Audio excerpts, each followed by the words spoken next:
So now that we know Salvation Run is in the future as far as Gunn confirming it, and then apparently the trademark has been registered for a movie, it seems pretty likely that at some point in this first chapter we get that film. But is anything as simple as the name it's given? It's you! Rick Muffin!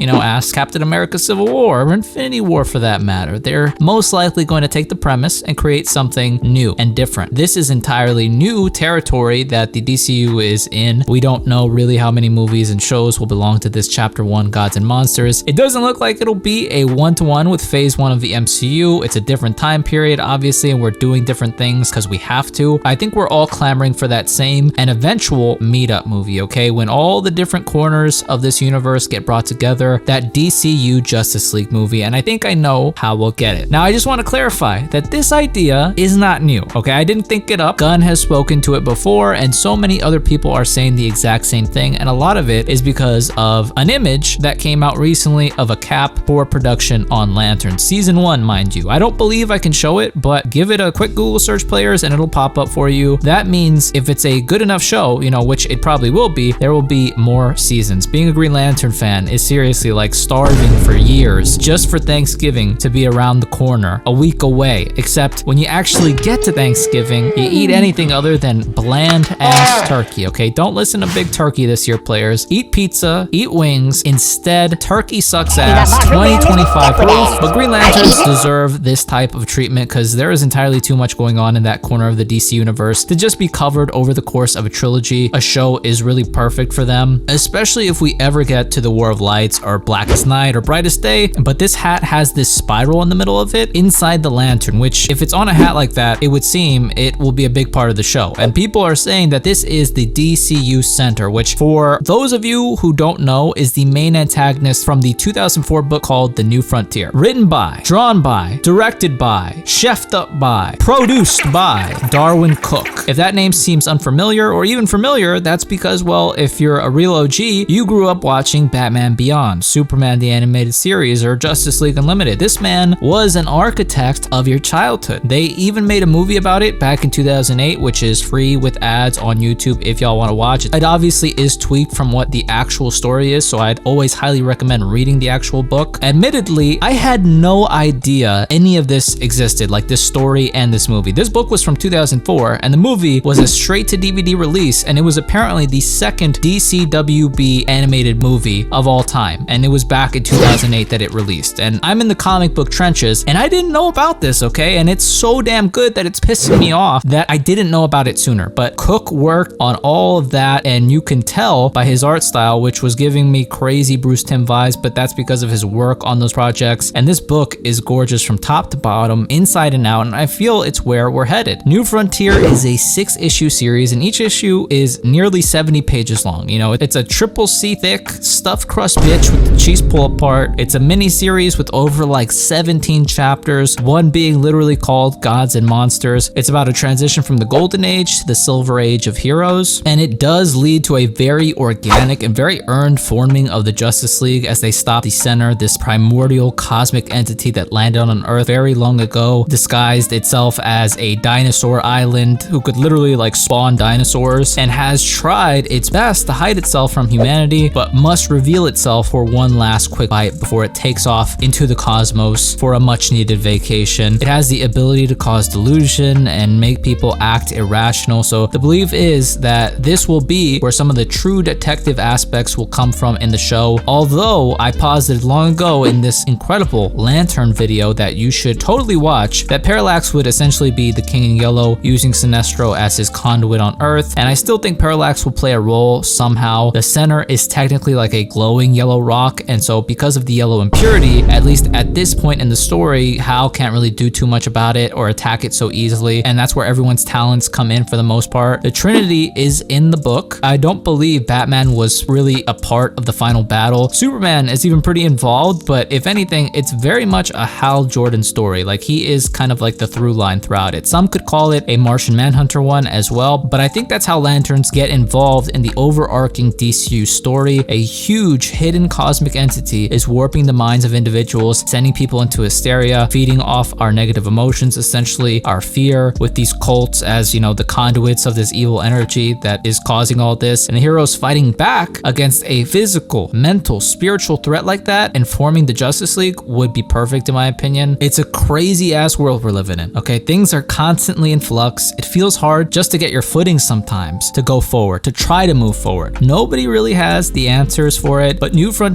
has this beautiful epilogue, which is kind of like a guideline for how to roll with all these punches whenever they might come. I think a good bit of it is from the literal JFK acceptance speech, the New Frontier speech, which summed up in its crudest way, in the only way I know how to put it, it's saying, are you up for the eternal fight? Which sacrifice are you willing to make? The one of your future for a comfortable present, or your present to even have a future? Essentially, are you going to go beast mode for the good of society and mankind? Because the problems don't end, and we will always need people to solve them, and less people saying I don't give a fuck. So be up to the task. Get an education if you can, treat people and yourself well, be generative players, be brave, be thoughtful, be kind. That kind of message that isn't just bullshit, but that is sincere and useful from a Justice League movie would be incredible. I can totally see Martian Manhunter showing up in Lanterns. Just even the symbol is so True Detective. All the people making the show like Damian Lindelof are Beast, Chris Mundy. The talent on screen is A1, both Kyle Chandler and Aaron Pierre. Apparently the show is about passing the torch, so I'm curious if Hal Jordan's going to make some kind of sacrifice by the end of things. Even Guy will show up at some point, so that should be fun to see him and see how the other Lanterns react to them and their dynamic. I'm also assuming Sinestro is a Yellow Lantern already because of, well, how old Hal is, but also I think the show is very deliberate in naming, where it's not just Green Lanterns. So I'm curious, besides Yellow, how much more of the emotional spectrum will be explored, at least in this first season. I'm assuming John will let Superman know what's up with the center, either him or Guy. I imagine just like in the comics, Wonder Woman and Aquaman will have a more mythological view of the center. Depending on who the Justice League is at the point in time, I don't know if they'll swap out Arthur for the time being for Kendra, but I do think John will probably be the one to set the ball in motion to get all the heroes to unite against the center. I think the first season of Lanterns will end in a very, we're aware of the center, but we can only take on this aspect of it for now. This is how we can deal with it, taking down Sinestro or something, or whatever shit Sinestro starts. But let me know what y'all think about it, whether you think it should be someone else to unite the Justice League. Supes is the obvious other choice, and he technically did in the book, but it didn't quite work out how you'd expect. But I think a Green Lantern could really tie these seven figures together quite nicely. Like, Green Lantern is this guy, he's like a man, he's a soldier, he's this cosmic intergalactic cop. Like, he can approach these different characters that are like just men with these incredible abilities, or these gods. He can meet them at each of their levels, I feel. So I think he would be very good, and I think the center is a perfect threat for the first chapter of the DCU and for a Justice League movie. But that's pretty much it. If you liked the video, leave me a thumbs up, comment down below, and if you want to subscribe, I always appreciate it. Thank you guys so much for watching. I hope all of you guys are well, and I will see you in the next one.